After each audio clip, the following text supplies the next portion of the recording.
নমস্কার, আমি দিয়া। খবর শুনছেন আপডেট বাংলা চ্যানেল থেকে। জানাবো পশ্চিমবঙ্গ, দেশ এবং বিদেশের বাছাই করা 40টি তাজা খবর। প্রতিদিনের সেরা খবরগুলি আপনার হাতের মুঠোয় পৌঁছে দিতে আমরা আছি সদা প্রস্তুত। শুরুতেই জানাবো সংবাদ শিরোনাম। অযোগ্যদের নিয়ে বড় পদক্ষেপ শুভেন্দুর সরকারের, ফেরাতে হবে সব বেতন। একজন বিধায়ক নিয়ে সিপিএম মিছিল করছে, টিএমসির 80 জন এমএলএ চুপ। সেলিমদাকে ধন্যবাদ কাকুলি ঘোষ দস্তিদারের ছেলের।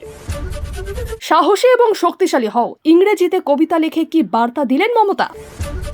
এটাই শেষ, ধরে নিন কোন প্রসঙ্গে কাকে বার্তা মুখ্যমন্ত্রী।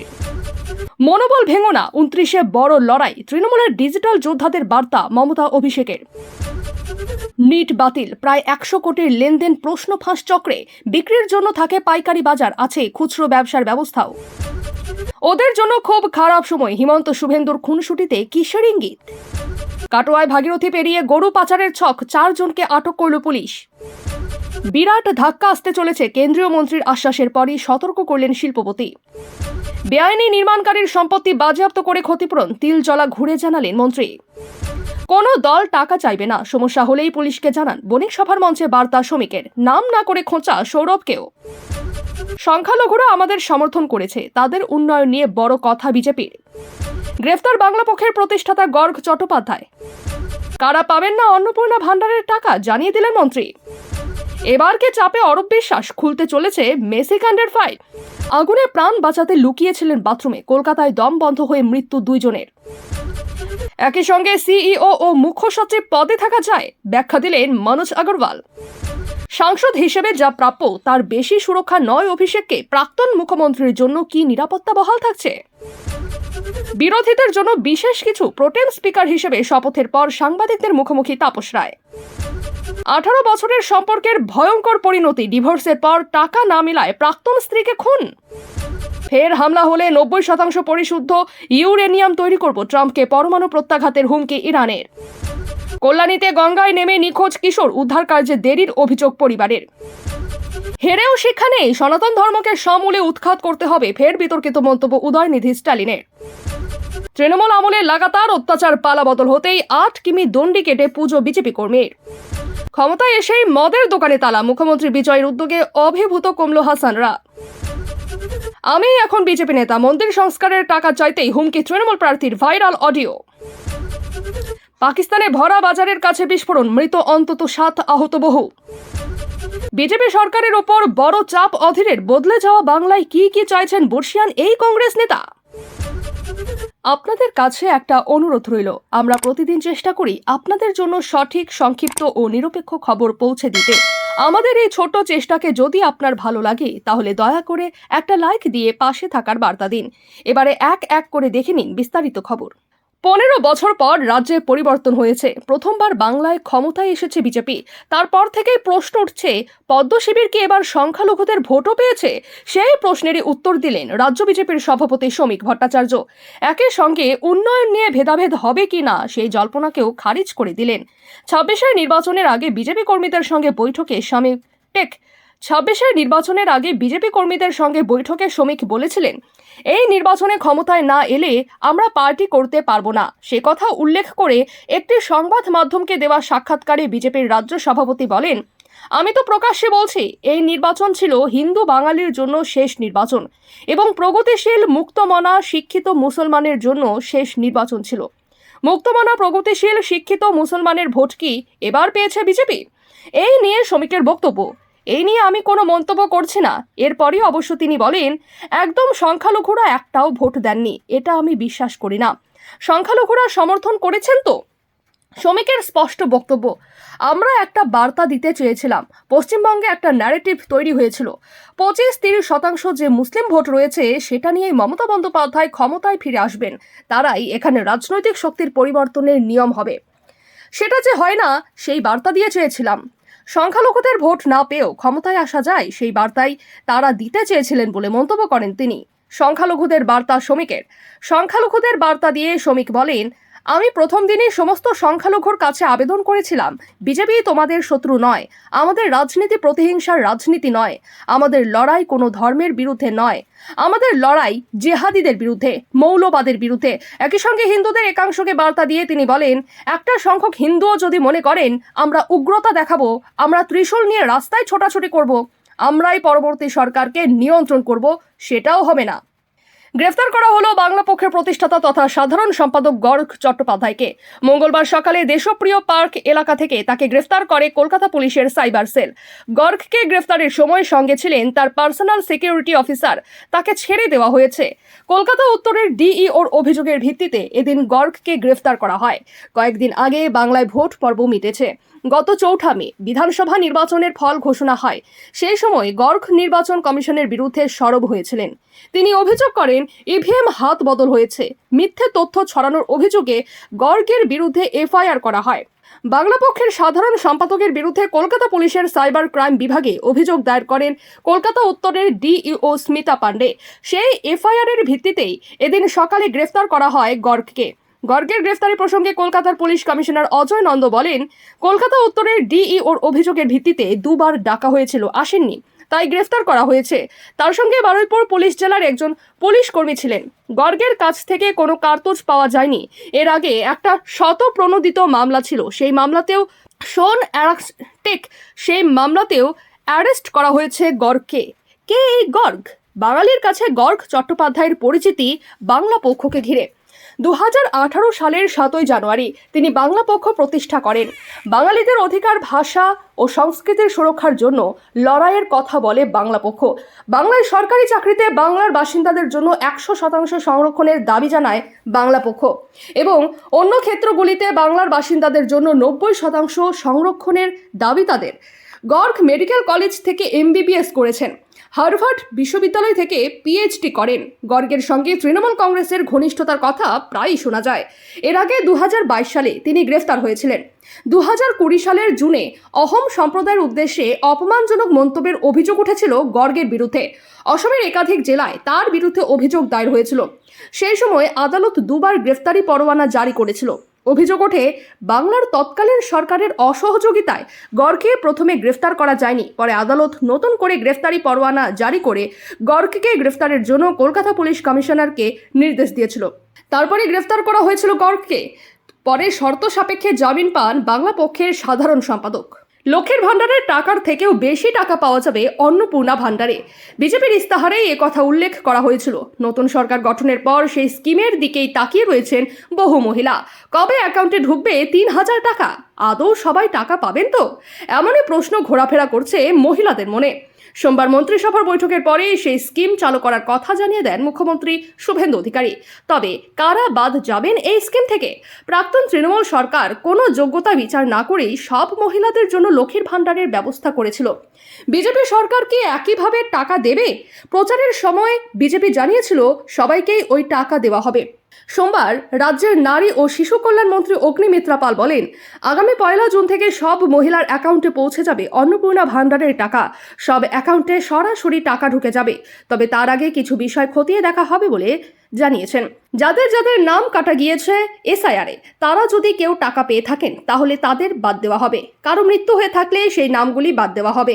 এছাড়া যদি দেখা যায় কেউ ভারতের নাগরিক নন অথচ টাকা পাচ্ছেন, তাদের নামও বাদ দেওয়া হবে বলে জানিয়েছেন অগ্নিমিত্রা। দিনটা ছিল 12 ডিসেম্বর 2025। গট ইন্ডিয়া ট্যুরের অংশ হিসেবে ভারত সফরে এসেছিলেন লিওনেল মেসি। তিনি এসেছিলেন কলকাতায়। তবে দর্শকদের অভিযোগ, তারা লক্ষ লক্ষ টাকা দিয়ে টিকিট কেটেছিল, তবুও দেখতে পাননি মেসিকে। এই ঘটনায় নাম জড়ায় তৎকালীন ক্রীড়ামন্ত্রী অরূপ বিশ্বাসের। তবে এবার নয়া ক্রীড়ামন্ত্রী নিশীথ প্রামাণিক জানালেন, এই ঘটনায় প্রয়োজনীয় পদক্ষেপ করা হবে। খোলা হবে মেসি কাণ্ডের ফাইল। আর যদি এই ফাইল খোলে তাহলে কি চাপে পড়বেন রাজ্যের প্রাক্তন ক্রীড়ামন্ত্রী? সম্প্রতি একটি সর্বভারতীয় টিভি চ্যানেলে এই অনুষ্ঠানের আয়োজক শতদ্রু দত্ত বলেছিলেন, এই ইভেন্টটা আসলে স্বরাষ্ট্র মন্ত্রক দ্বারা স্বীকৃত একটি Z+ ক্যাটাগরি ইভেন্ট ছিল। কিন্তু মাঠে উপস্থিত একজন নিজের ব্যক্তিগত শক্তি প্রদর্শন করে পুরো ইভেন্টের ক্ষতি করেছে। তারা রীতিমতো এই ইভেন্টকে হাইজ্যাক করেছে। তারা নিজেরা নিজেদের পরিবারের লোকজনকে ডেকে ডেকে মেসির সঙ্গে মাঠেই ছবি তুলিয়েছে এবং এর ফলে বঞ্চিত হয়েছেন টিকিট কেটে আসা দর্শকরা। সোশ্যাল মিডিয়ায় তৎকালীন যে ছবি ছবি শেয়ার হয়েছিল তাতে মেসির সঙ্গে সর্বত্র দেখা গিয়েছিল অরূপকেই। ফলত শতদ্রু যে নাম না করে অরূপকেই বুঝিয়েছেন তা বলার অপেক্ষা রাখে না। নিশীথ প্রামাণিক বলেন, মেসির ঘটনা প্রত্যেকের জন্যই দুঃখজনক। আমি ফাইল চেয়েছি, ফাইল দেখব। পরবর্তী সময়ে বোর্ড মিটিং হবে, দরকারি মুখ্যমন্ত্রীর সঙ্গে কথা বলে এর পরবর্তী সিদ্ধান্ত কি হবে জানাবো। আগের সরকার প্রতি ক্ষেত্রে ক্ষতি করেছে, এরা যা ক্ষতি করে গেছে 3 বার সরকারে এলে সেই ক্ষতিপূরণ সম্ভব নয়। কিন্তু আমরা চাই প্রগতি। মুখ্যমন্ত্রীর সঙ্গে কথা বলবো, আগামীতে এমন ব্যবস্থা গ্রহণ করব বা এমন কোনো কলকাতায় ম্যাচ হবে যার কারণে মেসি কাণ্ডের দুঃখ ভুলে যাবে। তবে নিশীথ শুধু একাই নন, টালিগঞ্জের বিধায়ক পাপিয়া অধিকারীও এই কথা দিয়েছেন। বিজেপি ক্ষমতা এলে ফের মেসিকে আনা হবে, শুধু তাই নয়, খেলার যাতে উন্নতি ঘটে সেই নিয়েও সওয়াল করেছিলেন তিনি। বলেছিলেন মেসি আসবে, এখানে থাকবে, তারপর এখানকার ছেলেদের 1.5 মাস প্রশিক্ষণ দেবেন, সেরা খেলোয়াড় তৈরি করবেন। কলকাতায় ফের ধরল আগুন। তেলজলা থানা টালিখোলা মসজিদের কাছে আগুন লেগে গিয়েছে বলে খবর। ঘটনাস্থলে পৌঁছেছে দমকলের 4টি ইঞ্জিন। 2 জনের মৃত্যু হয়েছে বলে খবর। জানা যাচ্ছে ইতিমধ্যেই পরিস্থিতি নিয়ন্ত্রণে এসেছে। দুপুর 1:45 নাগাদ এই ঘটনা ঘটে। 5তলা বাড়িতে আগুন ধরে যায়, ধোঁয়ায় ঢেকে যায় গোটা এলাকা। ঘটনায় কয়েকজন আহত হয়েছেন বলে খবর। জানা যাচ্ছে ভয়ে সকলেই তারা বাড়ির বাথরুমে লুকিয়েছিলেন। পরে উদ্ধার করে তাদের চিকিৎসার জন্য চিত্তরঞ্জন হাসপাতালে নিয়ে যাওয়া হয়। সেখানেই 2 জনের মৃত্যু হয়েছে বলে খবর। এরা আগে আকরা সন্তোষপুর এলাকায় আগুন ধরে গিয়েছিল একটি ঘিঞ্জি বস্তিতে। ঠিক ভোটের আগে এই ঘটনা ঘটে। প্রাথমিকভাবে অনুমান ছিল শর্ট সার্কিট থেকে আগুন লেগেছে। দমকলকে খবর দেওয়া হয়, কিন্তু ঘণ্টাখানেক কেটে যাওয়ার পর আগুন নিয়ন্ত্রণে আনে। তবে প্রথমে সাধারণ মানুষই আগুন নেভাতে কাজ করে। পরিস্থিতি এতটাই ভয়াবহ হয়ে ওঠে যে বজবজ শিয়ালদহ ট্রেন চলাচল পুরোপুরি বন্ধ হয়ে যায়। পুড়ে যায় ওভারহেড তার, তাতেও আহত হয় একজন। স্থানীয় এক বাসিন্দা সেই সময় বলেছিলেন, 29 তারিখ ভোট দেব, সব পুড়ে গেছে ভোটার কার্ড। আমরা ঘরে ভাত খাচ্ছি, সেই সময় দেখি আগুনের গোলা। বেরোতে না বেরোতেই সব শেষ, সব পুড়ে গেল, আর কিছু নেই। আধার ভোটার সব পুড়ে গেছে। 6 থেকে 7টা বাচ্চাকে পাওয়া যাচ্ছে না। 2টো দমকলের গাড়ি এসেছে। তিনি রাজ্যের মুখ্য নির্বাচনী আধিকারিক। 24 ঘন্টা আগেও তার এই পরিচয় জানত বঙ্গবাসী। বাংলায় অবাধ ও সুষ্ঠু নির্বাচন সম্পন্ন করার জন্য তাকে কৃতিত্ব দেন অনেকে। রাজ্যের সেই মুখ্য নির্বাচনী আধিকারিক মনোজ আগরওয়ালই এখন মুখ্য সচিব। তাহলে কি এখন একসঙ্গে 2টি পদে রয়েছেন তিনি? সোমবার মুখ্য সচিব হিসেবে নিযুক্ত হলেও এখনও রাজ্যের মুখ্য নির্বাচনী আধিকারিক পদে রয়েছেন মনোজ আগরওয়াল। এই 2টি পদ কি একসঙ্গে চালানো সম্ভব? আইন কি বলছে? প্রশ্ন শুনে মনোজ আগরওয়ালের ব্যাখ্যা। আইনে বলা হয়েছে, সিইওর সঙ্গে অন্য কোনো পদ দিলে নির্বাচন কমিশনের অনুমোদন লাগে। মুখ্য সচিব পদে নিয়োগের আগে মুখ্য নির্বাচন কমিশনারের সঙ্গে আলোচনা হয়। নির্বাচন কমিশনের প্রশাসনের সঙ্গে কথা হয়েছে, তারা বলেছেন আপনি যোগ দিতে পারেন, কোনো অসুবিধা নেই। পশ্চিমবঙ্গের মুখ্য সচিব হওয়ার জন্য এই মুহূর্তে তিনি যে সিনিয়র সে কথা বুঝিয়ে দেন রাজ্যের নতুন মুখ্য সচিব মনোজ আগরওয়াল। 1990 ব্যাচের পশ্চিমবঙ্গ ক্যাডারের IAS অফিসার। সদ্য দায়িত্ব পাওয়া মুখ্য সচিব বলেন, পশ্চিমবঙ্গ ক্যাডারের যত IAS অফিসার রয়েছেন তার মধ্যে আমি সিনিয়র মোস্ট।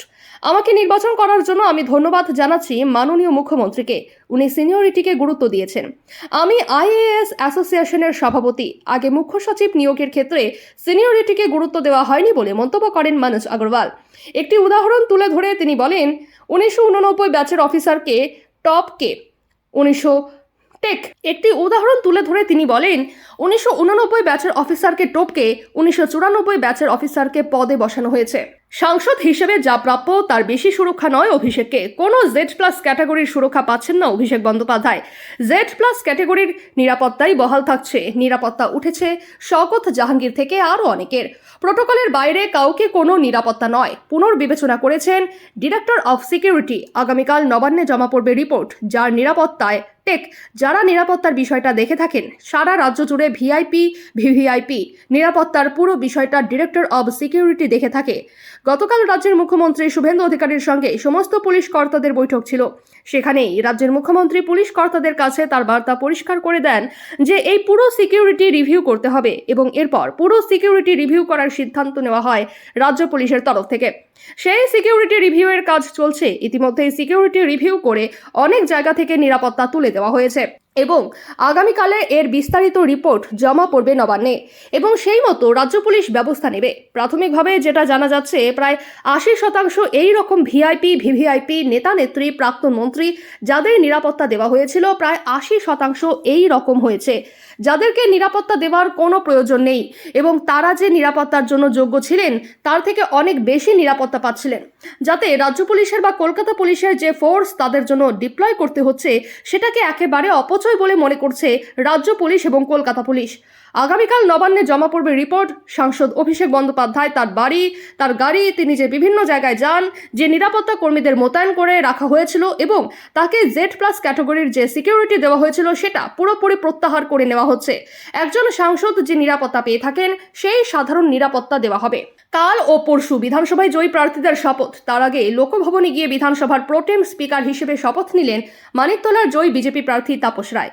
বিধানসভায় কথা বলতে দেওয়া হবে বিরোধীদেরও, কোনো বাধা দেওয়া হবে না জানিয়ে দেন তাপস রায়। লোকভবন থেকে বেরিয়ে এসে সাংবাদিকদের মুখোমুখি হন তাপস রায়। আপনার দীর্ঘদিনের রাজনীতির একটা অভিজ্ঞতা, সেখানে দাঁড়িয়ে বিধানসভার প্রোটেম স্পিকার হিসেবে এই প্রথম দায়িত্ব নিচ্ছেন, এটাকে যদি একটু ব্যক্ত করেন। তাপস রায় বলেন, প্রোটেম স্পিকার এটা তো আর জীবনে বারবার হয় না। আমার দল তারা ভেবেছে এবং এটা একজন সিনিয়র বিধায়ককেই করা হয়, পরম্পরা। তাপস রায়কে প্রশ্ন করা হয় কি অনুভব। তাপস রায় বলেন, দেখুন অনুভব এটাই, আমাদের যে সরকার গঠন হয়েছে, যে কুশাসনের জবনিকা পতন হয়েছে আর মমতা বন্দ্যোপাধ্যায় হেরেছেন এবং শুভেন্দু অধিকারী রাজ্যের মুখ্যমন্ত্রী হয়েছেন, এর থেকে বড় আনন্দ এই জীবনে আগে পাইনি। তাপস রায়কে আবারও প্রশ্ন করা হয় যে তৃণমূল কংগ্রেস অভিযোগ করছে রাজ্যের মুখ্য নির্বাচনী আধিকারিককে রাজ্যের মুখ্য সচিব করার বিষয়টা একটা গেম প্ল্যান। তাপস রায়ের উত্তর, এরকম অনেক গেম প্ল্যান তৃণমূলের ছিল। তৃণমূলকে যখন সরিয়ে দেওয়া হয়েছে প্রতিটি নির্বাচন থেকে, ডিজি, সিপি, এসপি, ডিআইজি সবাইকে ওরা জেদ বজায় রেখে নির্বাচনের পর ফের আগের জায়গায় ফিরিয়েছিল। তাই যতদিন তৃণমূলের লোকেরা চুপ থাকবেন, যেমন 2011 সালের ভোটের পর বিধানসভায় দাঁড়িয়ে মমতা বন্দ্যোপাধ্যায় বামেদের বলেছিলেন যে আপনারা মুখে স্যালোটেপ লাগান। প্রসঙ্গত এদিন শপথ নেওয়ার আগে তাপস রায় বলেন, ভালো না হওয়ার তো কোনো কারণ নেই। পাপমুক্ত হয়েছে পশ্চিমবাংলা, সাপমুক্ত হয়েছে, ভয়মুক্ত হয়েছে। তাপস রায়কে আবারও প্রশ্ন করা হয়, আজকে আপনি বিধানসভায় এলেন, একসময় আপনি রাগে দুঃখে বিধানসভা থেকে বেরিয়ে এসেছিলেন। তাপস রায়ের জবাব দেন যে সেই বিধানসভা ছেড়ে বেরিয়ে আসার পেছনে তো কারণ ছিল, দুর্নীতি পরায়ণ এবং যে পুলিশি রাজ হয়েছিল সেটা বাংলার মানুষ গ্রহণ করল না, তার বিরুদ্ধে রায় দিল। প্রোটেম স্পিকার হিসেবে যে ভূমিকা থাকার তাই থাকবে। প্রশ্ন, বিধানসভা যেরকম চলছে আর এখন যেটা চললো তার মধ্যে কি পার্থক্য? তাপস রায় বলেন, বিধানসভা তো কোনো নিয়মে চলেনি, বিধানসভাটাও নবান্ন থেকে চালানো হতো, যা বলে দিত তাই, এবং নিয়ম রীতি লঙ্ঘন করা হয়েছিল, সেগুলি জানি, সবাই জানে, নাথিং নিউ। সংসদীয় যে রীতিনীতি, যে গণতন্ত্র, সেটাকে মাথায় রেখে এবং আমাদের যে রুলস রেগুলেশন রয়েছে সেই অনুযায়ী চলবে বিধানসভা। এই ছিল আজকের সবচেয়ে গুরুত্বপূর্ণ খবর। ভালো লাগলে ভিডিওটি শেয়ার করুন এবং চ্যানেলটি সাবস্ক্রাইব করতে ভুলবেন না। আমি দিয়া আবারও ফিরে আসবো নতুন আপডেট নিয়ে আগামী পর্বে। ধন্যবাদ, সুস্থ থাকুন, সাবধানে থাকুন।